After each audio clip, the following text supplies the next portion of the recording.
इसी जन्म में हो जाए और हो सकता है कि इस जन्म में ना भी हो। दोनों संभावना के साथ में हमें धम्म का आचरण करना है, और ताकि हम संतुलित होकर धम्म को जी सके। क्योंकि अगर हम एक ही पक्ष देखते हैं कि मुझे होना ही है, और हमारी अगर क्षमता उस प्रकार से नहीं होती है और हमारी इच्छा होती है वो प्राप्त करने की, तो कहीं ना कहीं हमारे भीतर एक आध्यात्मिक तनाव निर्माण होता है। और आध्यात्मिक तनाव कहीं ना कहीं वो सांसारिक दुख के जैसा ही होता है।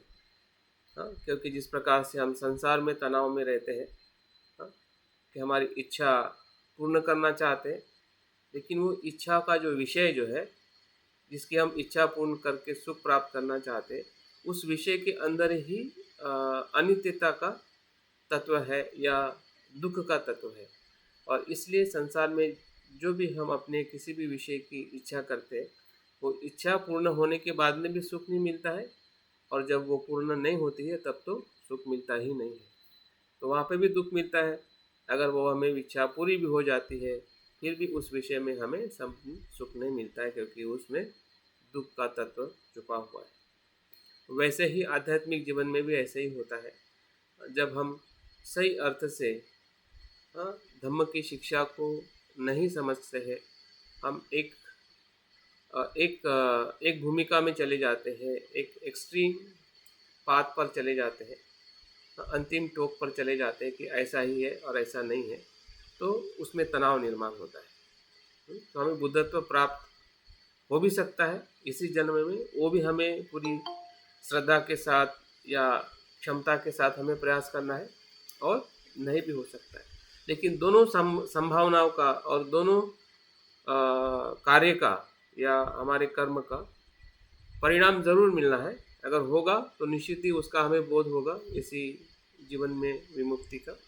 अगर नहीं होता है तो आने वाले जो हमारे जीवन की जो निरंतर चलने वाली प्रक्रिया है, उसमें हमें एक ऐसी गति मिलेगी, ऐसे लोक में हमें प्रवेश मिलेगा कि जहाँ पे हम और इस कार्य को निरंतर कंटिन्यू कर सके और हम अपने उस उद्देश्य की तरफ आगे बढ़ सके। तो इस प्रकार से धम्म जीवन को अगर हम देखते हैं, तो मुझे लगता है कि फिर हम किसी भी जगह पर है, किसी के भी साथ में है, तो हम किसी भी जगह पर है, मतलब फिर हमारी जगह एक उपासक के तौर पे हो सकती है, एक भिक्षु के तौर पे हो सकती है, या किसी भी संघ से जुड़े हुए हैं। लेकिन अगर हमारी सोच ऐसी है कि जिसमें संतुलन है, स्वयं के और औरों के विकास के लिए हम प्रयास कर रहे हैं, जितनी हमारी क्षमता है, और क्षमता को और बढ़ाने की कोशिश करते हुए, क्षमता तो कभी कभी उम्र के अनुसार या शरीर के अनुसार कम हो जाती है और हम वहीं पे रुक जाते हैं, या जब हमें बाहर चैलेंजेस मिलते हैं कि लोग बदलते नहीं हैं, या विपरीत परिस्थिति आती है, जैसे कि गवर्नमेंट है या लोगों का जो बुद्ध धर्म के प्रति जो नकारात्मकता है, सकारात्मकता है, तो इन सभी बातों से हम कहीं ना कहीं निराश हो जाते हैं। तो उस निराशा से भी हमें बाहर आना है।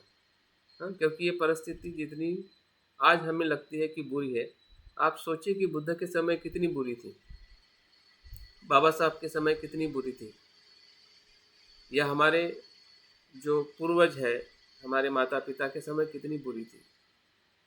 तो इतनी बुरी तो अभी नहीं है, और ना भविष्य में होने वाली है। क्योंकि भविष्य में जो भी मनुष्य सोचेगा करेगा, तो निश्चित ही है अपने आप को और संसार को बचा कर ही वो आगे जाने वाला है। तो तब तक ही ये पृथ्वी टिकने वाली है। जिस दिन इंसान, कोई भी गवर्नमेंट हो या कोई भी व्यक्ति हो, जब वो सिर्फ अपने बारे में सोचेगा और पूरी तरह से वैसे ही सोचने वाले लोग इस पृथ्वी पर रहेंगे, तो पृथ्वी उसी दिन समाप्त होने वाली है, ये भी निश्चित है। लेकिन अगर इस पृथ्वी पर जीवन है और रहेगा, इसका मतलब उस पर जीने वाले जो हम सभी लोग, ज़रूरी नहीं है कि जो राजा होते हैं वही देश को चलाते हैं, मंत्री होते हैं वही देश को चलाते हैं। हर एक मनुष्य अपने देश को चला रहा है या संसार को चला रहा है, और इसलिए बुद्ध कहते हैं कि हम ही या हमारा मन ही सृजक है। हर वस्तु को निर्माण करता है। तो हमारा जो राज्य जो है हम चला रहे हैं, विशेषतः हमारा रोज का आचरण है, हमारा परिवार है, और जहाँ तक हम परिवार के साथ जुड़े हुए हैं, हाँ, और वो जुड़ाव सिर्फ वहाँ तक ही सीमित नहीं है, उसकी असर जो जिसके साथ हमारे संबंध नहीं है, जो हमारे ना भाई है, ना बहन है, ना माता है, ना पिता है, हाँ, ऐसे भी जो मनुष्य है, जीव है, या नैसर्गिक जो प्राकृतिक जो सत्यता है, उसके साथ में भी हम जुड़े हुए हैं। उसकी जो अवेयरनेस है, उसकी जागृति जो है, वो बुद्ध के चित्त में या बोधिसत्व के चित्त में उपस्थित होती है, हाँ? और हम भी अगर उस मार्ग पर निरंतर चलने का प्रयास कर रहे हैं, इसका मतलब हमारे भी चित्त में, हाँ, जिसे हम मैत्री भावना कहते हैं, तो इसका मतलब भी है कि हम सभी सत्य और तत्व के लिए अपने मन को खुला रखते हैं और उनके हित और कल्याण की भावना हमारे हृदय में रखते हैं। तो ये कोई सिर्फ शब्द नहीं है, बल्कि हमारे चित्त का वो गहरा अनुभव है जो हमें ध्यान, चिंतन, मनन और जो भी हम आचरण कर रहे हैं, उस आचरण से ही हमें हो रहा है, जिसको हम पारमिता का आचरण कहते हैं, या फिर अष्टांग मार्ग का आचरण कहते हैं, या शील समाधि, या जो कुछ भी हम अपने जीवन में धम्म के कुशल तत्व का जो आचरण कर रहे हैं, वो सब कुछ यही है जिसे हम मन का परिवर्तन कहते हैं, या चित्त की शुद्धिकरण की जो प्रक्रिया है, वही ध्यान सराव है, वही ध्यान साधना है। और आज हम प्रज्ञा पारमिता के ऊपर हम ध्यान करने वाले हैं। प्रज्ञा पारमिता का मतलब हमने कल देखा था कि प्रज्ञा क्या है और प्रज्ञा किस प्रकार से हमें दुख से मुक्त करती है।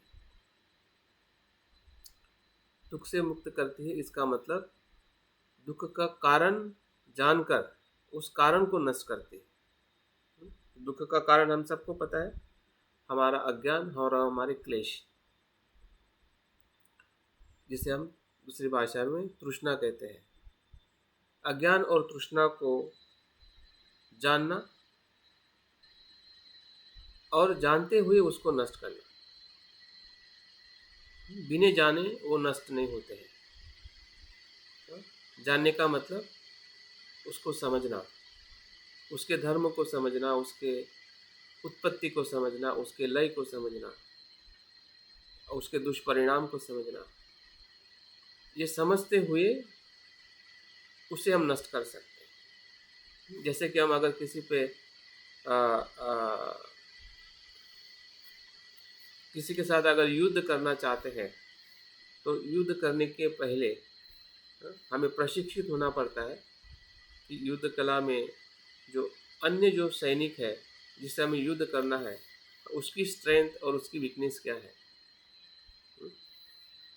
तो वैसे ही हमारे दुख का जो कारण है, जो मार है, वो क्या है और कैसे वो उत्पन्न होते हैं, उसको जानते हुए ही हम उस पर विजय प्राप्त कर सकते हैं। और यही प्रज्ञा का सबसे बड़ा लक्षण है, सबसे बड़ा उद्देश्य है। जो अंतिम सत्य का जो अनुभव है, अंतिम सत्य का जो अनुभव है, या बौद्ध धर्म का जो अंतिम लक्ष्य है, संसार में सुख से रहना ही नहीं, ये तो प्राथमिक लक्ष्य है। संसार में हमें सुख से रहना है, सुखी होना है, लेकिन अंतिम लक्ष्य है वो है संसार से मुक्त होने का, या पुनर्भव से मुक्त होने का, जिसे हम निर्वाण कहते हैं। जो बुद्ध ने स्वयं अपने जीवन में अनुभव किया और उसके बाद लाखों लोगों को उसका अनुभव कराया, और आज भी वही प्रक्रिया पूरे विश्व में चलते जा रही है, और उसका लाभ हमें आज मिल रहा है, क्योंकि हम इस वर्तमान में बुद्ध की शिक्षा को हम सुन रहे हैं और उसका आचरण कर रहे हैं।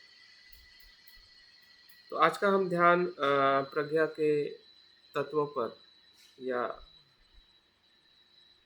प्रज्ञा पारमिता पर हम करने वाले हैं। उसका जो आधार हमने लेना है, जो हमने ध्यान पारमिता में जो चिंतन और मनन करने का जो अभ्यास किया था कि चिंतन क्या है, मनन क्या है, उस आधार पर हमें प्रज्ञा को समझने की कोशिश करनी है।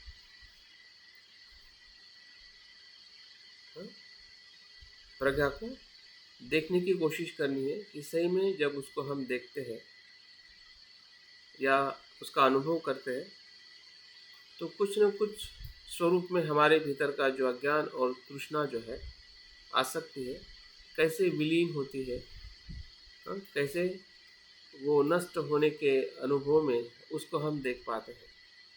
और वही कहीं न कहीं एक प्रज्ञा का हमारा, जिसे हम चिंतन में प्रज्ञा से भावना में प्रज्ञा का जो अनुभव कहते हैं, हाँ, वही बौद्ध धर्म का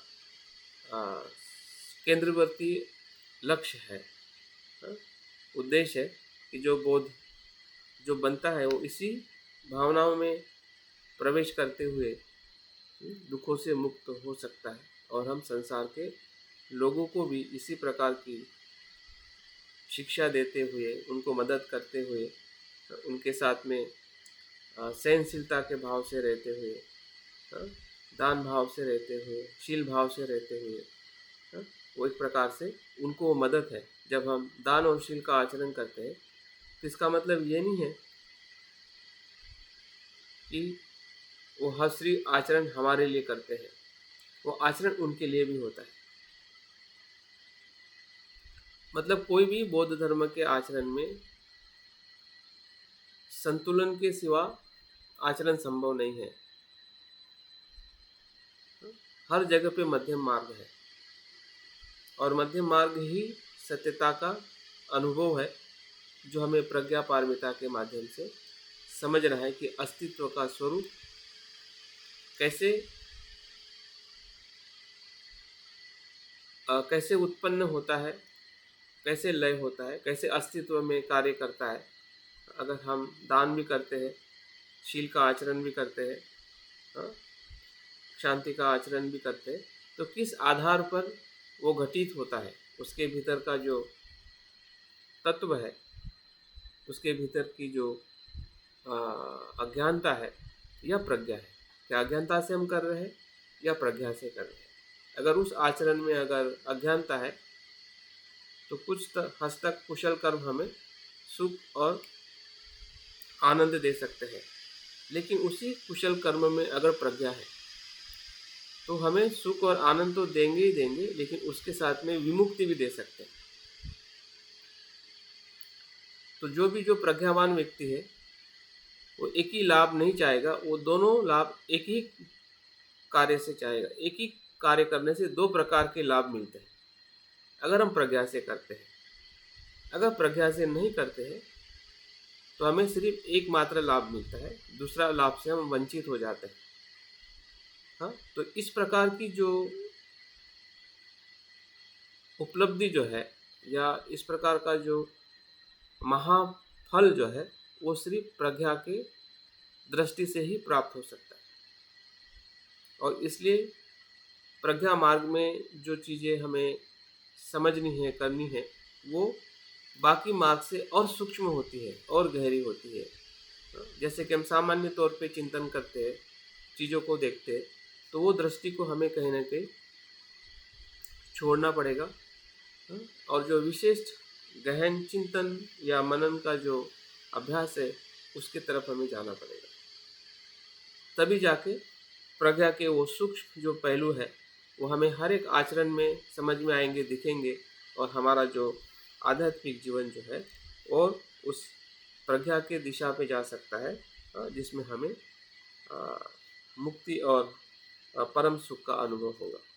तो हमने देखा है कि चिंतन और मनन में दो बातें होती है। उसको फिर से मैं दोहराऊंगा और उसके बाद हम 4 स्टेप में आज का ध्यान करने वाले हैं। तो चिंतन में हमें विषय का विश्लेषण करना है और चित्त की एकाग्रता को प्राप्त करना है। तो किसका हम विश्लेषण करेंगे और किस किस पर हम चित्त को एकाग्र करेंगे। शुरुआत में हम अपने श्वास और शरीर का विषय रख के हम आगे बढ़ने वाले हैं प्रथम स्टेप में, जिसमें हम चिंतन करेंगे किसका, सांस का, और उसी के ऊपर एकाग्रता के साथ में शरीर और जो हमारा श्वास है उसका आलंबन बनाते हुए हम चिंतन करेंगे जो पहली स्टेप में। उसके बाद जो मनन की जो प्रक्रिया जो है उसको हम